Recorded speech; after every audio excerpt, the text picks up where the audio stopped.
Friend, you got people sitting on the edge of their seat trying to figure out what you about to do next. But little do they know you're doing this with your eyes closed. Not even you know what the next step is going to be. This is a message for whoever needs it, whenever you need it, whenever you see it, and I hope you're having a good day.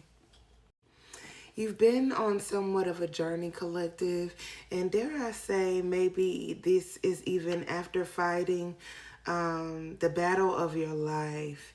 And people have been watching you. People have been inspired by you.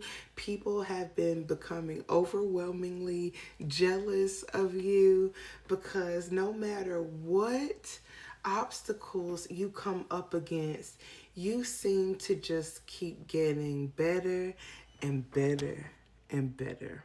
People would love for you to tell them how you got there. They would love for you to share all of your ingredients or all of the details, but little do they know is that you're doing this with your eyes closed. All right? Look at her standing on this tree up in the air trying to pick fruit, not even using her sight. And this is because she's walking by faith, not by sight. The Nine of Wands representing someone who is on a journey, but also representative of someone who is tired, someone who is exhausted, because this is the 9. So we're almost to the 10, but we're not quite there yet.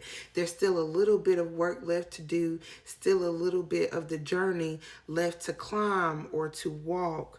All right. But you're using your intuition to get you there. And that's what people just seem to not understand. That's what they seem to not understand. People are wanting a step-by-step guide onto how you've gotten to this current version of yourself.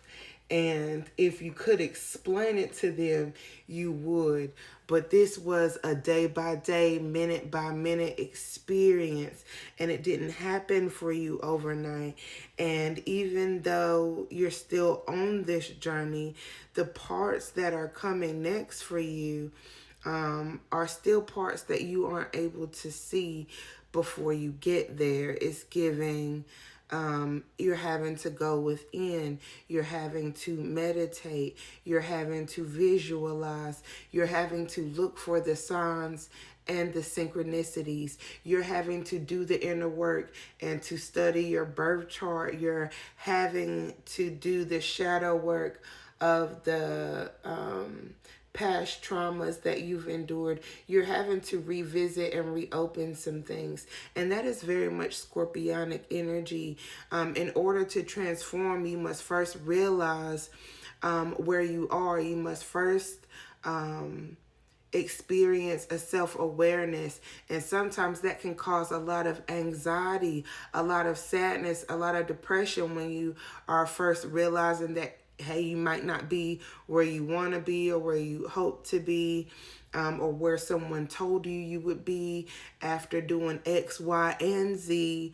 But you are slowly but surely getting to a place that was destined for you all along.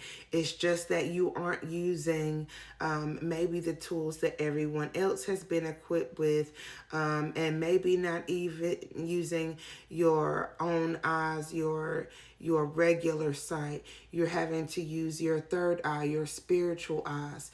You're having to learn to walk by faith. And then the King of Cups is here on the bottom of the deck. And the King of Cups manifests the reality of his dreams by doing this inner work. So it's not even as if you're trying to reach a destination as much as you are trying to create the perfect reality for yourself to thrive. I love this for you. And the world is watching. So don't quit. Love you, mean it.